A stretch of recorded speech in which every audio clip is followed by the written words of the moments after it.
Well, howdy, fuckers. What does it spell?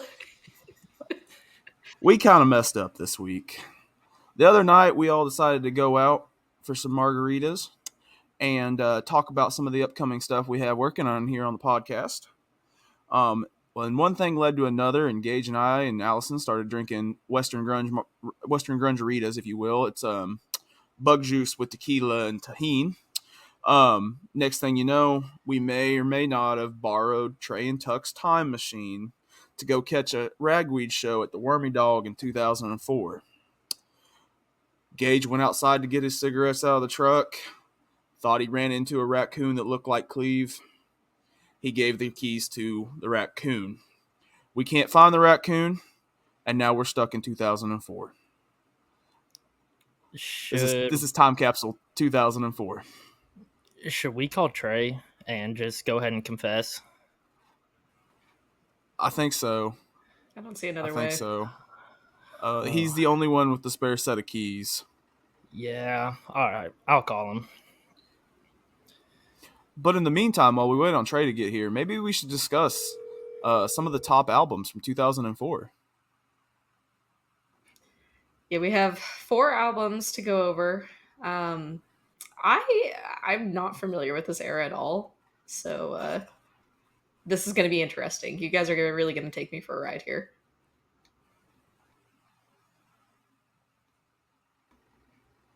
Gage, did you get him? Okay. Yeah, I got him on the phone. So we messed up, Trey. Trey, we kind of messed up. We got into the Wormy Dog, and I forgot my pack of cigarettes in the time machine, and I saw a raccoon, and I thought it was Cleve, so I gave him the keys, and here we are. I got my cigarettes, but we don't have the keys, and we can't find the raccoon. Well, I'll come get you guys. Does Cleve know the raccoon at least? We haven't been able to get a hold of Cleve either. Well, that's no surprise. So, yeah. But in the meantime, we're going to go run into the Wormy Dog and go watch Ragweed. So, let us know whenever you get there. Have a good time. I'll go get the spare keys. Perfect. Thank you. Thanks, Trey. We're sorry.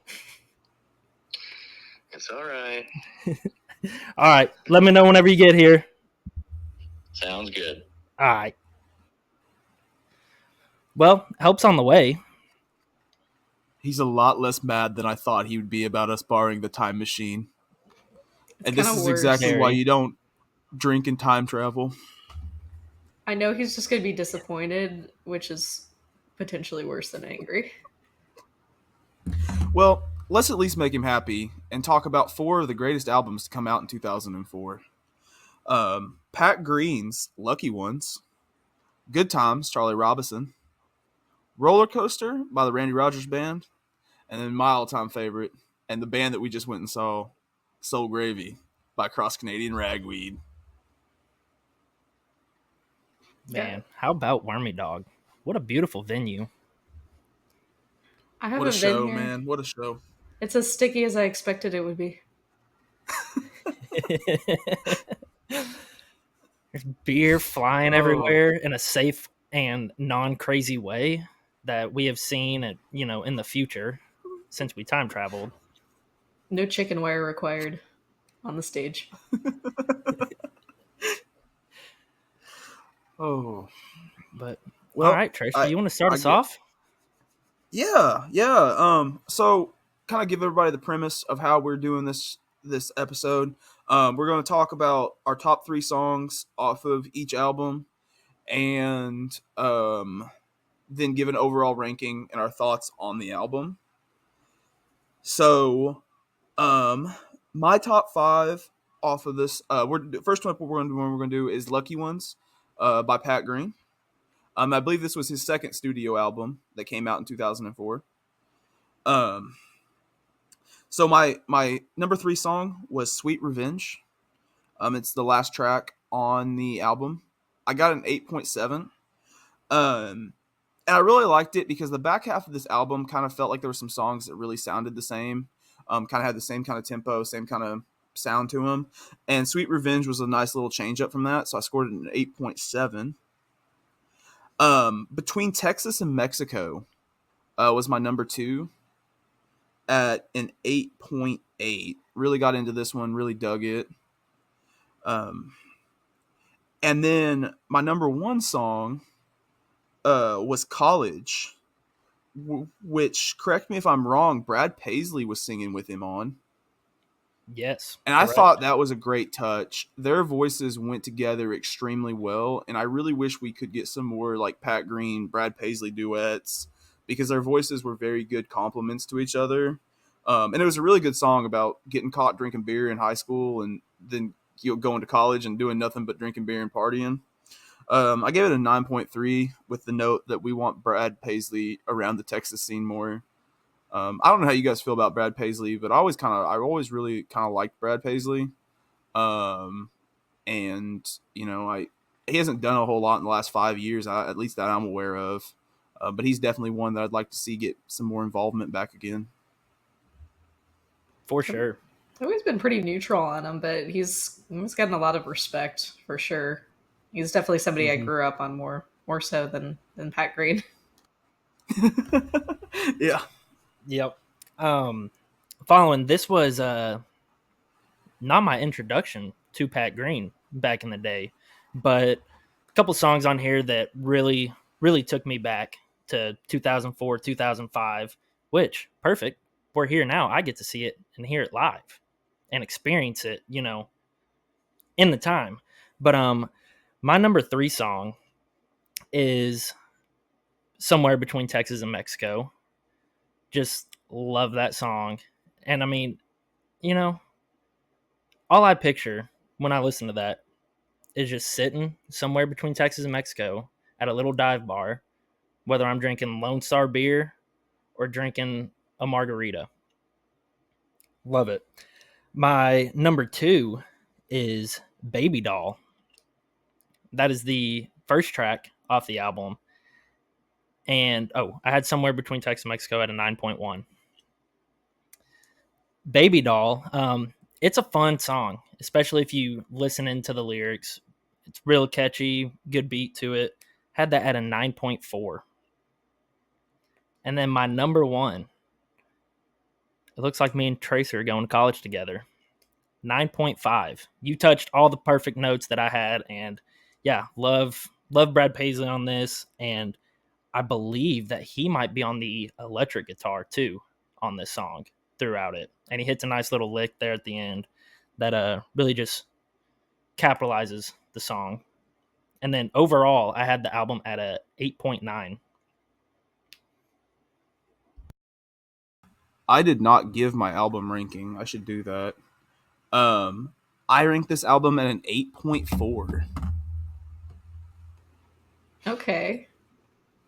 Hearing that Gage is at an 8.9, that puts some things into perspective for me. I knew he was going to be high on these, but we'll have to see what else he's got. This album out of the 4 was definitely my lower one. I feel like I've heard some of these songs. Out of these 4 artists, I think I've been exposed to Pat Green the most in the early 2000s. My number 3 song on here was Baby Doll that Gage just talked about. This album came out January 1st of 2004, but it feels like a country like summer hit type of song. And it's just, a classic subject matter. It's a good upbeat tune, even though it's kind of about a sad story, but I generally enjoyed it, and I ranked it an 8.6.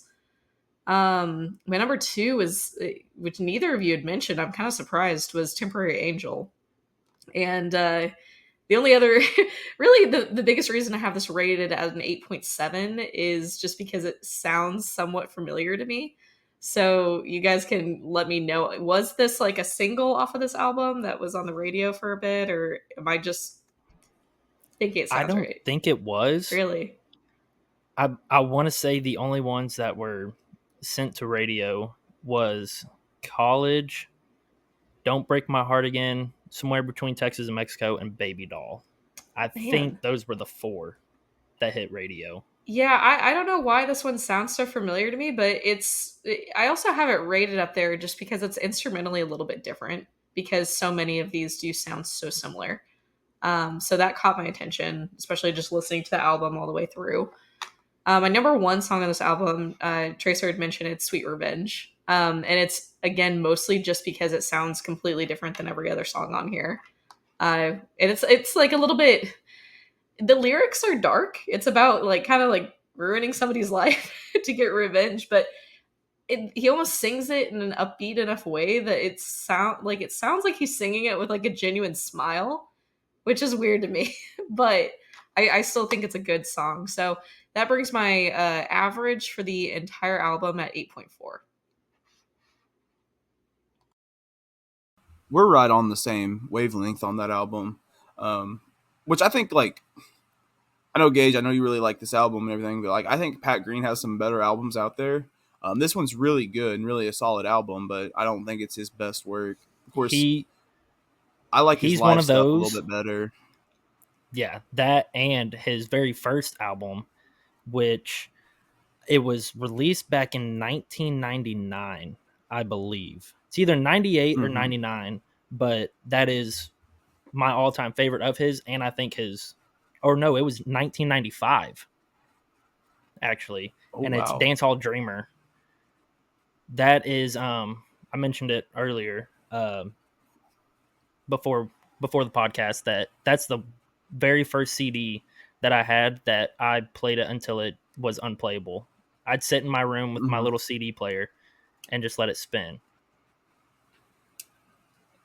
So, before we go on here, I want to make predictions about the where I think you got what I think your guys' highest albums are going to be. I'm banking on Gage. I'm banking Good Times by Charlie Robison. I think that one's going to score the highest for him. And then for Allison, I'm banking on Roller Coaster by the Randy Rogers Band. I don't know. I just feel like I feel like you would get really into that album and really dig like that sound from Randy Rogers. Because like that one and then Self-Titled have got to be in the conversation for best album from Randy Rogers. And I almost feel like Self-Titled kind of like edges that one out. But I think it's because I've listened to the Self-Titled album a lot more, and that was my introduction to Randy Rogers. Whereas like Roller Coaster was something I found years after. Yep. So those are my predictions. I'm right there with you. I think Allison's going to be Roller Coaster. And then Tracer, I don't know, man.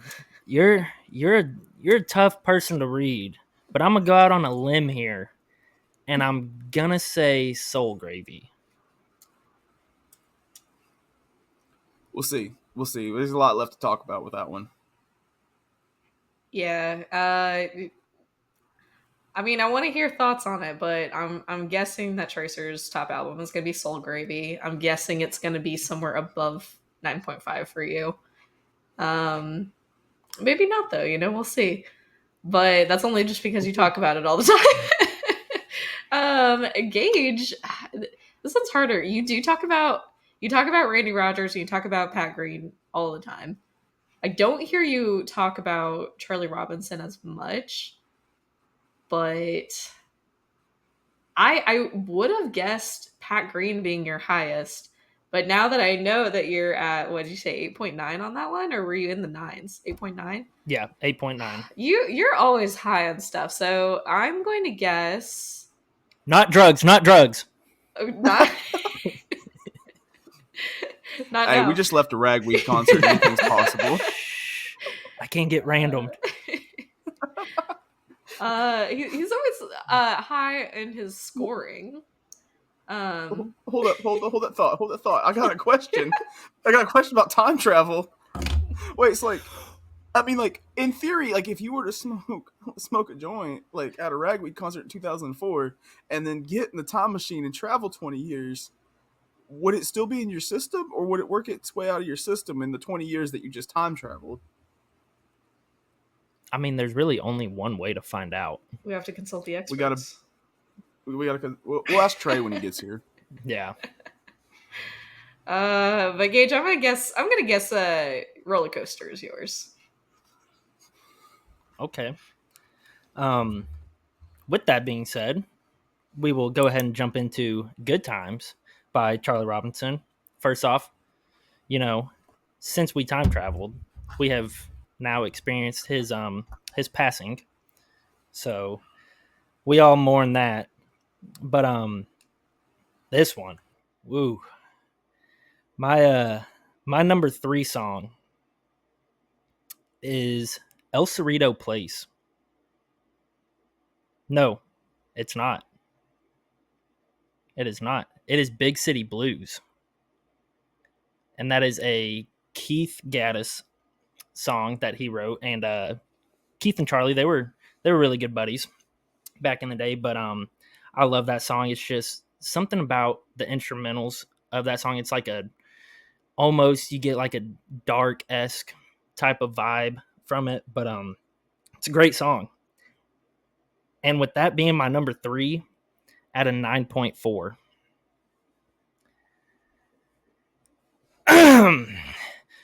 My number 2 is the title track and the first track, Good Times.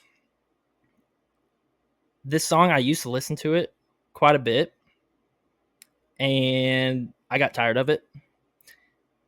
And then I went back and listened to it, and oh my gosh.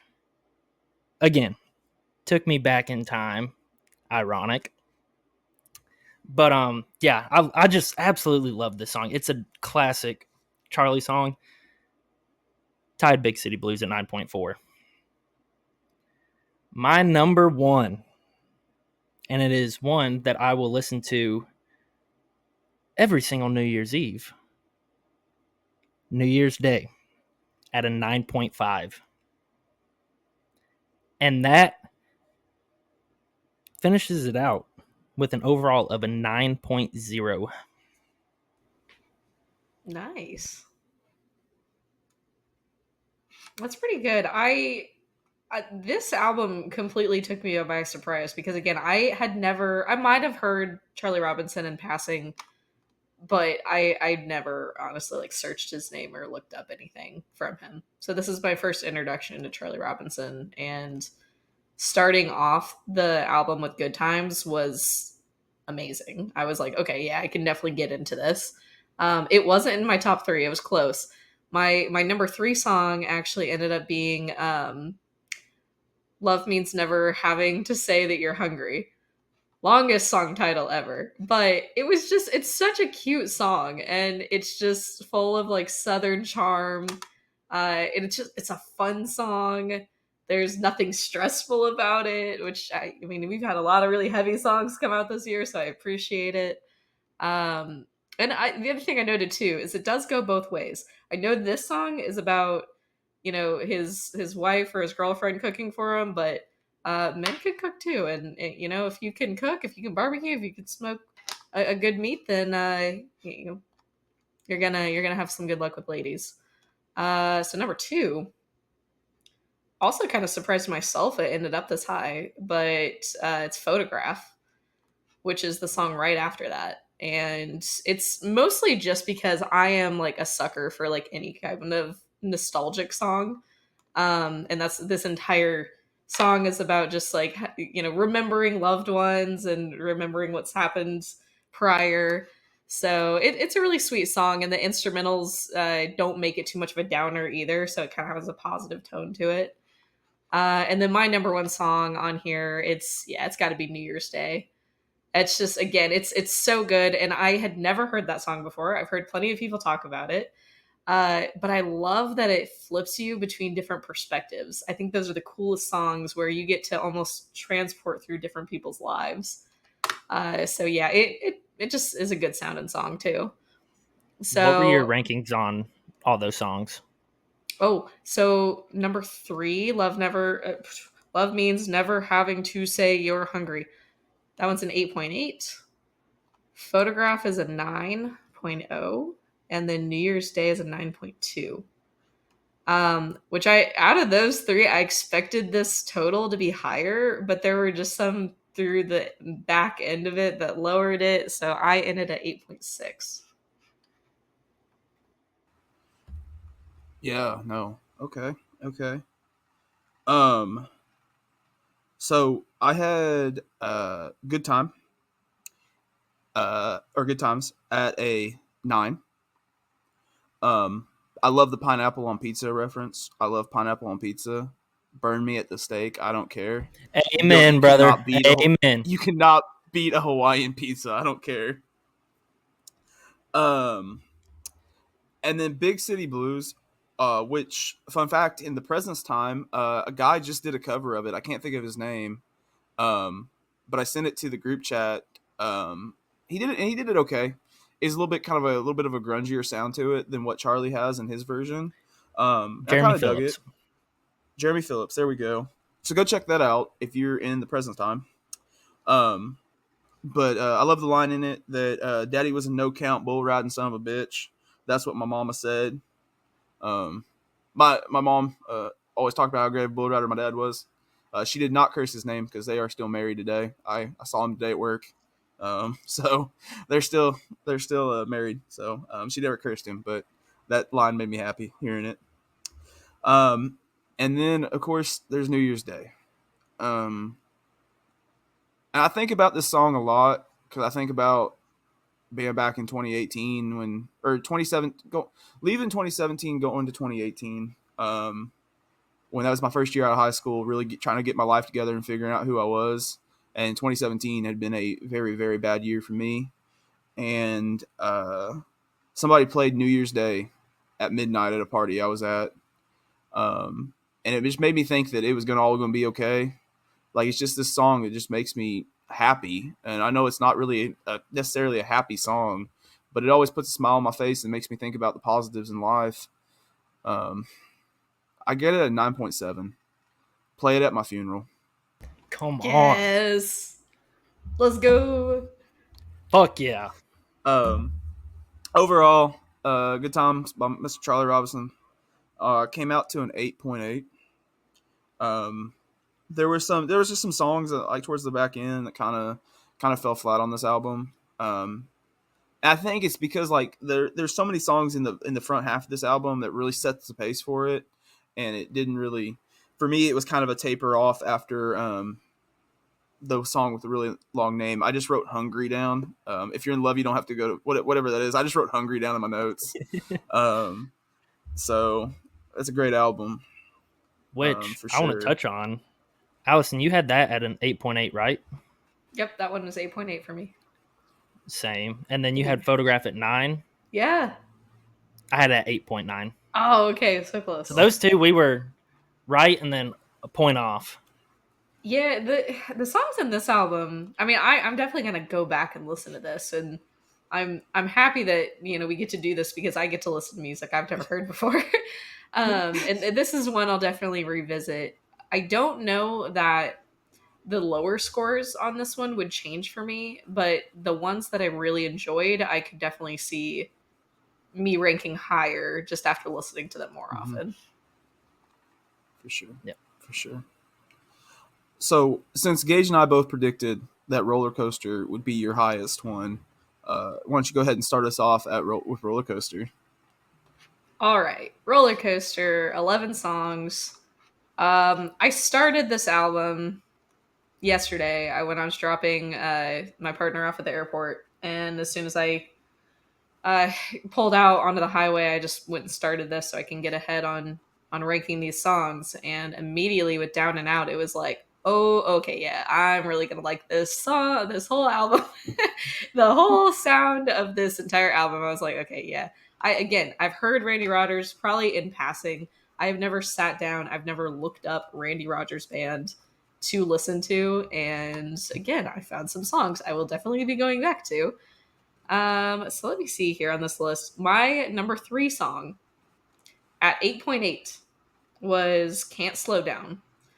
And the notes I had is just fiddle with like 7 L's. because anytime that there's a fiddle involved, especially in the intro, that just gets me excited. So I'll definitely rank it high. And I just love his voice throughout the whole album. But his voice is just so good. Like I don't know. Again, I was just really surprised by it. So Can't Slow Down, which is kind of like the title track of this album, was at 8.8. Now, number 2, I Miss You With Me, which is a really sad song, but a really, really good song. And it made me really sad, but it made me feel something, and that's what matters. And I mean, it's just the saddest kind of music is the music about, your partner passing or no longer with you, and that is some kind of real emotion and grief that cannot be replicated. So I have that at 8.9. And then my top song on here at 9.4, which is the song that made me think, wow, like I really like Randy Rogers Band. Like, this is awesome, was This Time Around. And this song, it made me think back to our conversation with Kat when we were talking about, how musicians are just the musician and how musicians have a band or band behind them, or if they stick with the same guys, write with the same people.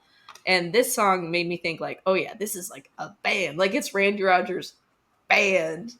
And I don't know how long these guys have been together or how many original members they have left, but like whatever they had going on, this song was definite chemistry that all these instrumentals work together really well. So all this time around at a 9.4. And I want to go back and re-rank this after I've listened to it more because it just got me excited. But my total for the album was an 8.7.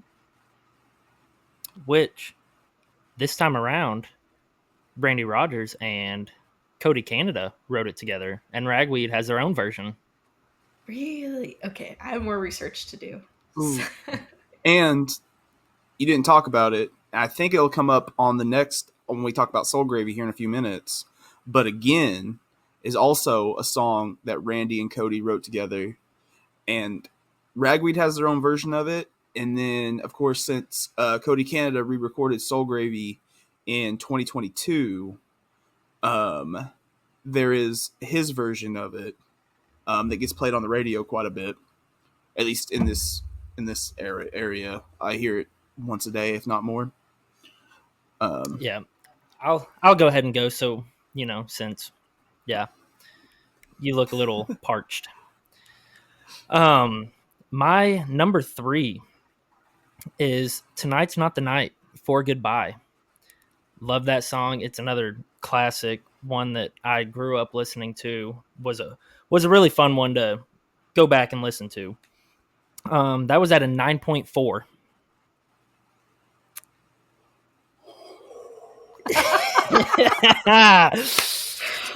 I called it.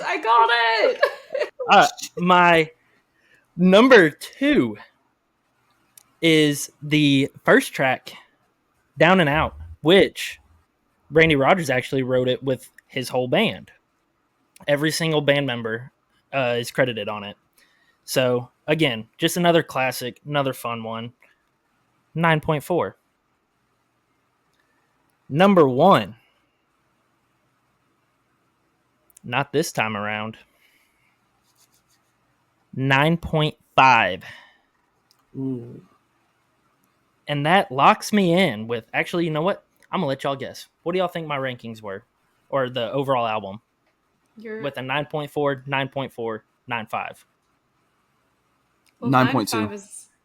Yeah, I'm going. Okay, I'll go 9.3. All right, well, both of y'all are wrong. 9.0. Oh, bad. Wow.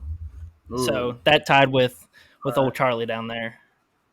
All right.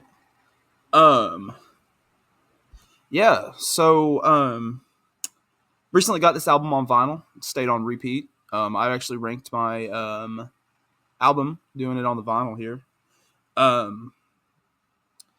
Tonight's Not the Night was my number 3. That's Not the Night to Say Goodbye. 8.9. Then my number 2 was Somebody Take Me Home. which I don't think either of you brought up.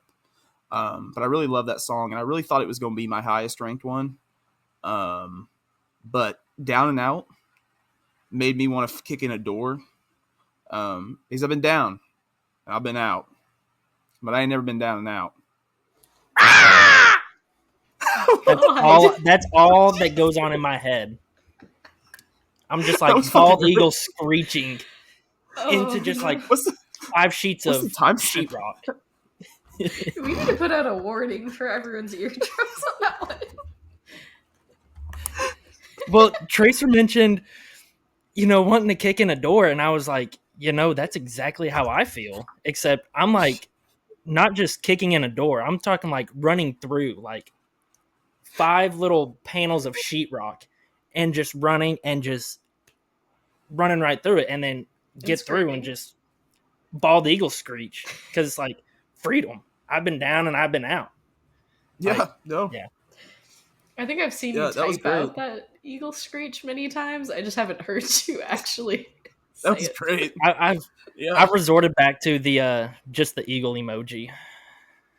No, I love the little raw and eagle emoji. He's even got me doing it. I sent it to my my old roommate from Manhattan. I sent it to him the other day, and he was just like, I don't know what this means, but okay. Freedom. But overall, Roller Coaster came out to an 8.6 for me. And I really felt like it could have went higher, because some of my notes on it were like, this time around I scored an 8.8, and I was like, this definitely feels like it should be a higher score. And then the same goes with I Miss You With Me. It's kind of like, man, I feel weird scoring it this low, but it's kind of where it's at in this moment. And so, but definitely ones that could have been scored higher on this one. So this one is definitely one that could be re-ranked and go higher. But that leads us in to open the door for one of the greatest albums ever made. One of the albums that changed a lot of people's lives when they got introduced to Ragweed. I know it's been an album that I listen to a lot. I talk about it a lot. I listen to it a lot. But that's Soul Gravy by Canadian Ragweed, of course. We'll talk about them here in a minute. We gotta get to the elephant in the room with that situation. So, it was hard to pick 3 off this album. There were so many that I want to be able to talk about that I can't, because we set the perimeters of talking about 3. So it starts it off with Again was my number 3 song. At a 9.3, with the notes of like, this is the greatest version of this song. Like, this is such a great song. On the Floor Again. Been there many times. My number 2 song is honestly one of my favorite Ragweed songs to listen to. Hammer Down. It makes me want to go 90. Every time I hear it, just like absolutely smash the gas pedal to the floor. But not with my left foot, like Gavin Adcock suggests. I still use my right foot. But hey, we're not here to judge. 9.4, because I'm out here hillbilly dancing in my underwear. And then I know it's a cover. I 100% do. And I hate to score a cover this high. But it's a Ray Wiley Hubbard song, and a lot of Ray Wiley Hubbard songs are great covers. Hubbard. Ray Wiley is 100% a kingmaker. He has gotten so many guys their starts in not only the Texas music scene, but he helped Tyler Childers get his start. He's had a lot of guys that have become huge stars open up for him. Respect to Ray Wiley, 100%. But I scored Wanna Rock and Roll at a 9.5. Just a badass song. And I think this next statement is going to shock some people, because I think a lot of people expect me to have it higher. But Soul Gravy comes out to an 8.9. Oh yeah, I was thinking at least crack 9. Nope. Hmm. If you want to talk about it, we can talk about it real quick. There's 2 songs on here that just kind of score like lower, and it's not because they're bad songs. I feel like if you put them on a different album, they would score maybe a little bit higher. But with like the vibe that this album had, um, "Pay" and "Too Far Gone," towards the end of the album were lower scores for me at an 8.5 and 8.6, as well as "Down." Um, Those are my so lower ones as well, actually. yeah. Mm-hmm. What did so like? Sorry, we're getting way too into this album. I'm really sorry, but we're doing it anyway. Flowers was the first kind of change up on this album where it went from like the rockin' style to like Acoustic. this is what a red dirt band is. So, like we talked about Ragweed, you introduce them to somebody and you show somebody a picture of Ragweed and you're like, yeah, this is Oklahoma's favorite country band. And they're like look like Creed or something. Um, and then like you make them listen to some of Ragweed's more popular songs, and they're like, "Wait, this is just rock music." You're like, "No, no, no. They have some country songs. It's just they like to rock. All right, like give them." And I think "Flowers" is a perfect example of like when Ragweed could tone it down and have more of what people outside of the red dirt influenced area feel like is more of a country sounding song. Which I think is like the duality of Ragweed, is because like a lot of people like hear their stuff and like, oh, they're a rock band, but then they can come back and they can do this kind of stuff. So Which now I'm really curious. What did y'all think of "Leave Me Alone"? 9.1. That's pretty I don't know average for me. Oh my god! What? I think Gage scored that one really high. I'm gonna Well, go on a limb Gage, here. No, I had an 8.2. really? Oh, really? Yeah. Dude, I love that song. Well, Too Dude, Far cast your Gone stone and and leave me alone. Too Far Gone and Down. Down's 8.6. Too Far Gone's 8.7. That's what I had it at. Wow. Which I know me and Trace are Okay. right there along the same line, but Well, Allison's we got to talk out of about the it. birdcage over here. What Had did in. you think about? What did you think about the Ted Nugent cover of Dude, Stranglehold? I love it. I didn't know that was a cover. Yeah, I think it's better than Ted. I love it. So, I mean, I The can last give song. my top 3 if Yeah. you want, because that one's in Go there. for it. Fire. Okay. So, well, let's go ahead and start with that one. Stranglehold was actually my top song on here, and I didn't know that it was a cover, so I'm gonna have to go look at the original. But yeah, just I had it as my top song because it felt like the most rock song on this album. And again, I'm more familiar with Ragweed probably than most of these albums. Just random songs that have come on, like Boys from Oklahoma, like Alabama. But this is my first time actually playing one of their albums front to back. And just based off of this album, I like Ragweed as more of a rock sound than I do their country sounds. Like you mentioned Flowers. Flowers is one of my lowest rated on this album. And it's just because I just can't really get into it. Gage is dying. I knew he would have this reaction, which is why we save it for last. But Stranglehold I had as an 8.8. Just because the bass goes really hard. It's just a badass song, and I think that a song like that fits them the best, from my opinion. I'm gonna let Gage collect himself a little bit. No, wait. You said that was your highest song? Stranglehold was it's tied for my highest one. Okay. Take the floor. Gage is hurt. I'll shut up. I'll shut up. Take the floor. Well, you'll have your time, okay? We'll get a buzzer or something. My number 3 song, just well, since we're going out of order, so the one it tied with for songs 1 and 2 was Alabama New Version, And I texted you guys because I didn't know if this counted or not. I don't know that I've ever heard the old version. Or if I did, like, if I have heard the old version, I didn't really know the difference between the two. So it's the only one song on this album that I was even familiar with in the first place, which is probably why it rated a little bit higher. But I think overall, it's just a really classic, good song for them.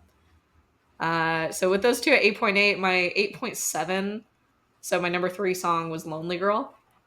And again, it's just felt more familiar. And I really liked kind of the subtle melodies that I had in it as well.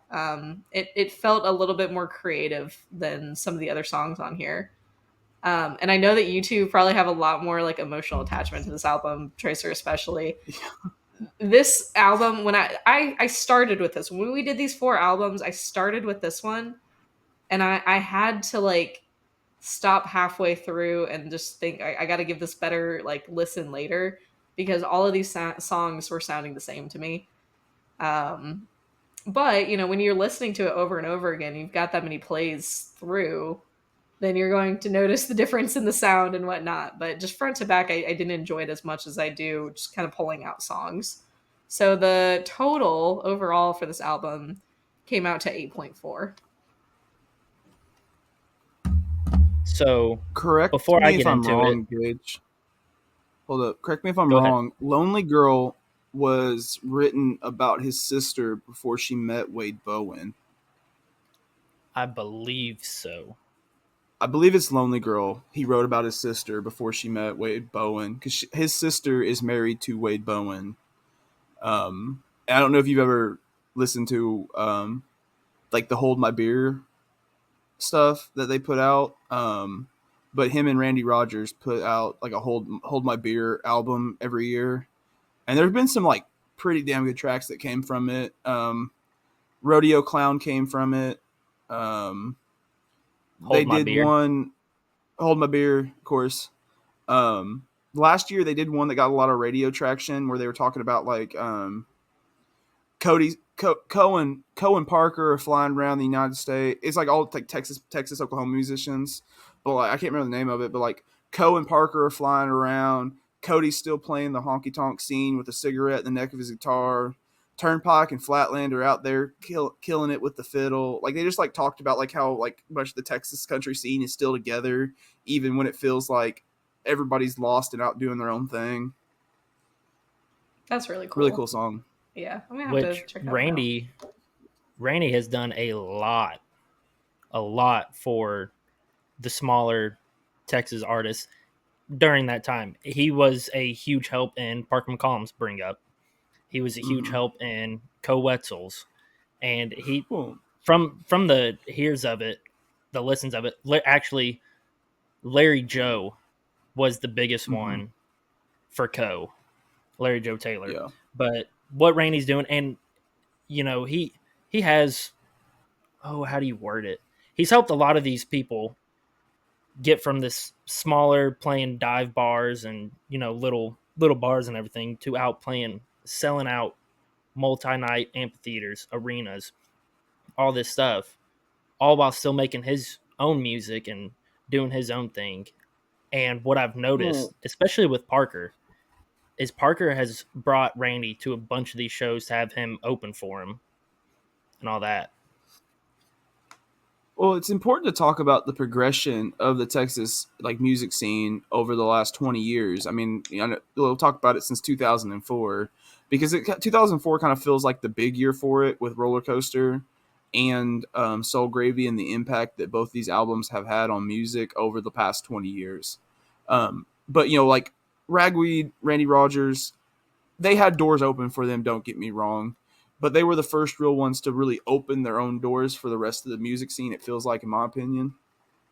And then that opened the door, of course, for like Turnpike.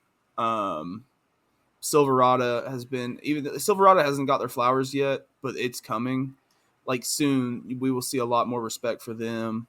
But and then Turnpike opened up the doors for a lot of mainstream success for these artists, because like Parker takes influence from Turnpike. Flatland takes influence from Turnpike. Shane Smith, who just recently got their flowers with their last album, Northern, They all like attribute it to Turnpike, and then Evan Felker turns around and tells you that he takes a lot of influence from Ragweed. So it all kinds of flows downhill, and you can definitely see that like 2004 was kind of the opening of the doors, with Randy Rogers and Ragweed getting a lot more experimental with what they were doing. For sure. So with that being said, if you're listening live and present in 2004, you just get ready for what the future's about to bring. You just get ready. But with that being said, Soul Gravy. My number 3.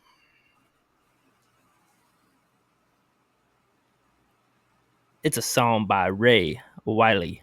Hubbard. You guys kept doing that bit. You guys kept doing that bit like for the past several weeks, and I assumed it was just in a song somewhere. Now I actually heard the song, so I know where we're going with this now. Okay. I'm still staying out of it, but now I know the background. So it's not so weird anymore just to hear us just randomly saying Ray It's was. still weird. It's still weird. Well, with that being said, 9.3. And then my second one, I'm just sick and tired of being sick and tired. 9.4. Ooh. That takes us to the crown. Alabama. That song might be one of the first Ragweed songs I've ever heard. And it's just one that every time it comes on, it's all right, turn it all the way up. 9.6. Ooh. And with that being said, I don't know how y'all didn't pick up on it with the past two being a 9.0. And I texted the group earlier today that I had 3 out of 4 rated the same. Soul Gravy, 9.0. So 3 of them tied for your top one. Okay, perfect. Yeah. No, it's cool. It's cool, Gage. I didn't get to predict anything. It's fine. Man. Okay. So your highest was Soul Gravy, right? Yeah, an 8.9. And then Allison's Followed was by Roller Coaster? Yes. I believe so. Mm-hmm. Yeah. I just had a feeling about Roller Coaster. There's a lot of great songs on Roller Coaster without a doubt. So I could really have seen it going either this way or Charlie. I did not predict Soul Gravy. Now, like, give her 6 months of listening to Ragweed, and she'll be like writing a 8-page essay about like why Soul Gravy is so influential. But we'll get her to that point. I mean, it's possible. Takes time. It honestly, it took me a while to get into Turnpike. Outside of 7 and 7 and Every Girl, those were the only 2 Turnpike songs I listened to for years until I eventually, found some others that I liked. But it's always possible, especially if they're doing anything, recent coming up. That is true. We have not been on a podcast episode to talk about that. So back in 2024, our current year, Ragweed updated their Facebook page for the first time in 13 years, with just a new picture. And then they don't know that Ragweed split. Well, but the people here aren't listening to us.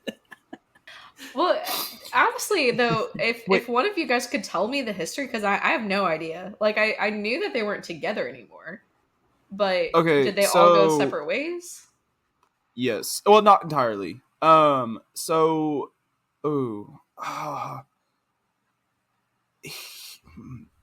Ragsdale and Young went separate ways, and he's still with Plato in The Departed. I do want to add this, and it's one thing that I saw like once or twice, but the reason for the remake of Soul Gravy is it actually caused a lot of tension in the band between Cody Canada and a couple of the other guys, because it wasn't done the way that Cody wanted it done.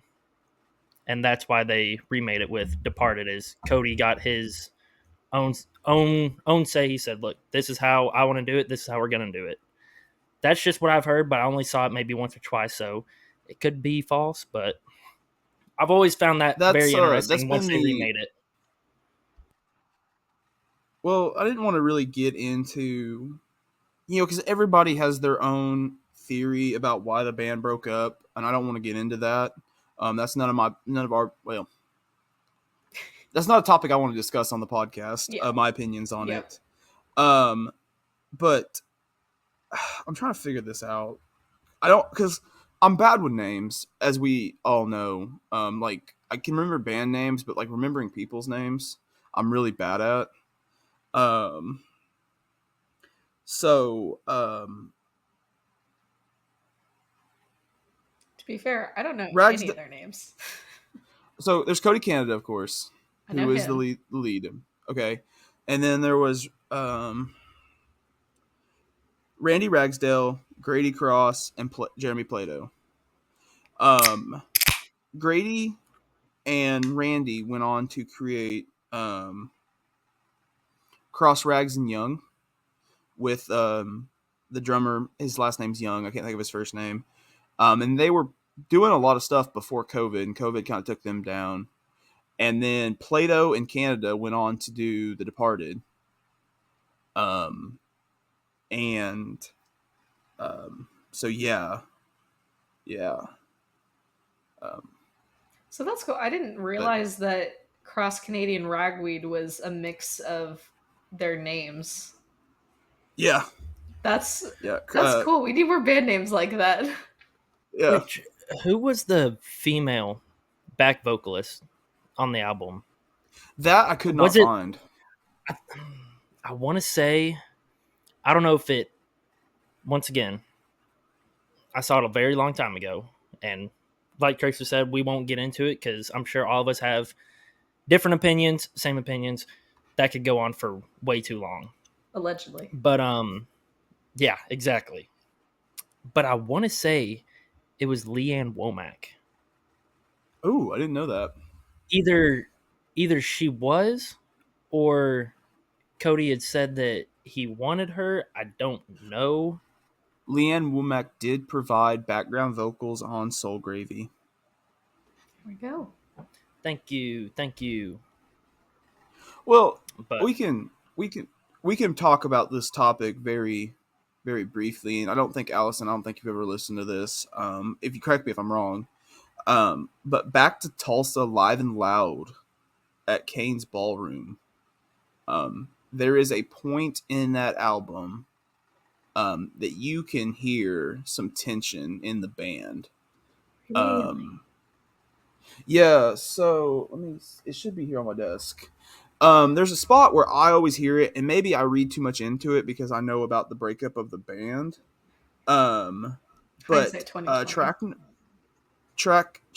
number 12, Daddy's at Home, and 13, The Damage is Done, which are Daddy's Home sang by Ragsdale, and The Damage Done is sang by Young.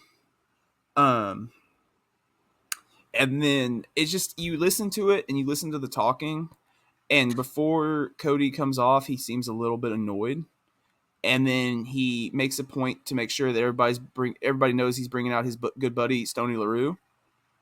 And then Stoney comes out and does a song with him, and then it goes back into like normal, and it's just like, for me, it's this awkward 3-song set where it just does not feel right. Listen to it and then tell me. I've heard a lot of people not agree with me on it and say that I'm reading too much into it. But I think even back in 2006, like, the tensions had started to rise and the band knew they were on their way out. Mm-hmm. And the fact they made it to 2010 and 2 more studio albums is a shocker. But I mean, I'm not trying to start anything with anybody. This is just my opinion, what I found. Take it with a grain of salt, please, and thank you. No, I'm curious to see or to hear what other people think, or if other people have heard the same too. So if you're listening to this, and I don't want to theorize how they broke up, but if you've noticed between tracks 12 and 13 on that live album anything, or if our hindsight is 2020, then let us know. How we doing, kinds? What's I love happening, that. kinds? Absolutely love that. Honestly, I think that might be my favorite of their live albums, and it's like the one that doesn't have Boys from Oklahoma on it. But I just think that like if you want to experience Ragweed, like that's, I know we don't know what's going on with them updating the Facebook page. It could be something as simple as releasing a box set. Now that they own the rights to all this music, they can't Sturgill Simpson us. Surely they won't. They could. I hope not. But with the theory that a reunion tour may be coming, it'd be cool. It'll be cool to see him.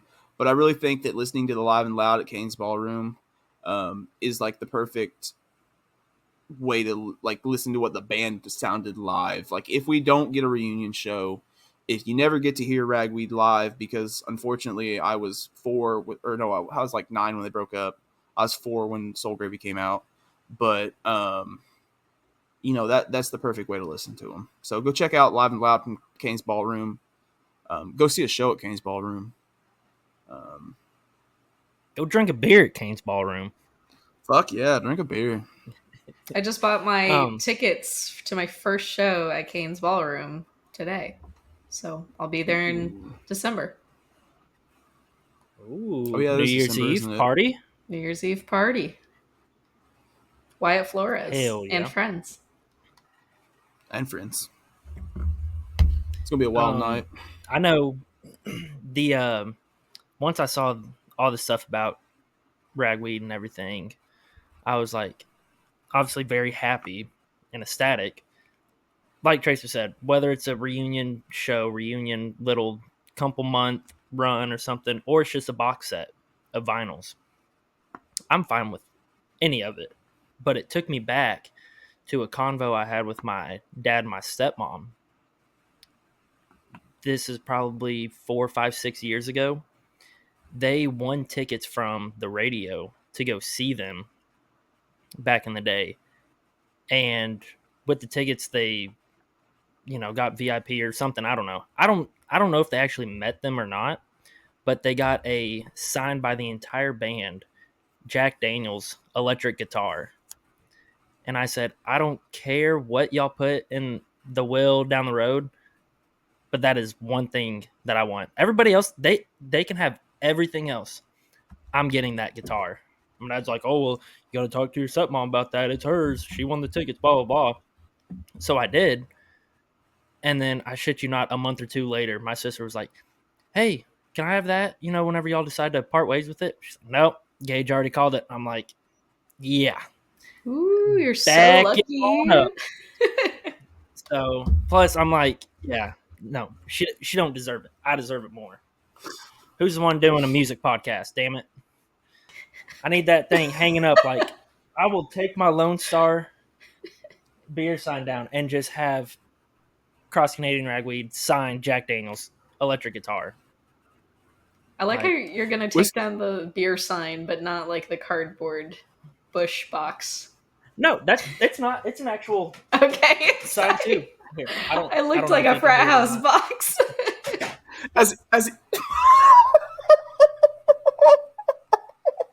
Whoopsies. For those that are not watching on YouTube, for those that are not watching it on YouTube, go check out all our interviews on YouTube. Quick plug. But Gage's sign just fell off the wall after he was tapping it. We hang it up. I found the tack. I'm not going to step on it. Please, while Gage hangs it up, let me shamelessly plug that we're now on Apple Music and we're releasing episodes on YouTube. And we're still on Spotify. So pick your poison on where you want to listen to us at. We'll take you anywhere. Listen to all 3 if you want. Listen to all 3, and then we get the listeners for all 3. That would be awesome. Which you Allison said had a great idea the other day.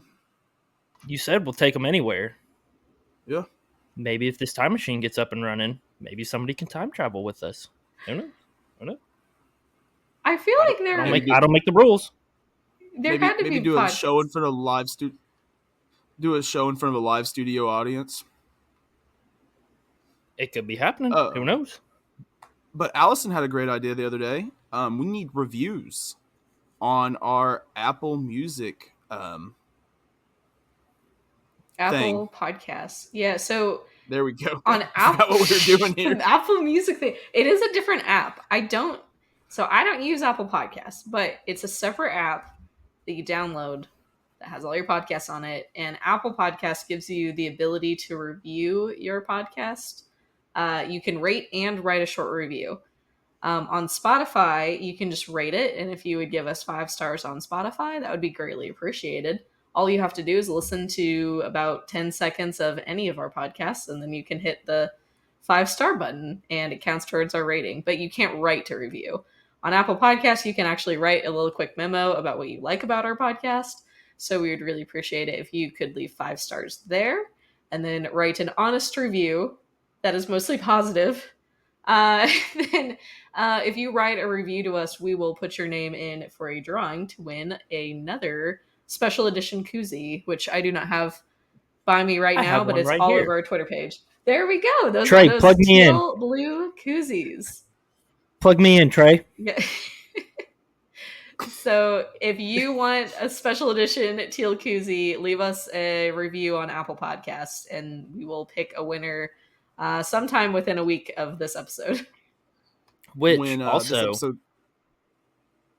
go ahead. When this episode drops, we'll go ahead and put a thing out on Twitter and Facebook and MySpace and Instagram and Pinterest and every other place we're at, and remind you all of this. But yeah, and then also we have a bunch of interviews up on YouTube now, including a full-length interview with Miss Kat Hasty. So go check that one out. You get to hear her bully me and Gage for a little while, and try to bully me into traveling more or something. So go listen to that. Which also, I know on Spotify, there our videos are or our podcasts are videoed as well. So if we decide to do a video podcast, it goes up on Spotify as well as video. So Yep. I found that out the other day, and I was like, oh, okay. That's all I got. You guys have anything else? Well, y'all, while we continue to wait on Trey to come pick us up. Oh, you got something, Gage? Oh, I was just going to say I'm bum rushing the stage at Wormy Dog. Well, I don't know if we got some little cover band after Ragweed, but... Well, while we wait on Trey to come pick us up, thank you all for listening. We're going to go back inside and drink a couple more beers. Remember, don't be idiots like us and don't drink and time travel. Thank you all so much for listening. I hope you have a great week. Go enjoy a cheeseburger. Thank y'all. Yeah. With that being said, I take full responsibility of giving the cleaves to a imposter cleave. But with that being said, hopefully I don't get arrested right after I bum rush the stage. I'm not bailing you Thank God out. there's no chicken ryer. Aw. Well, we got to find that damn raccoon. Quick. Or Trey better hurry up. But with that being said, love yourself. Love others. Love your friends. Be a person who is able to be loved. Be nice. Be kind. I hope you're happy. Good night.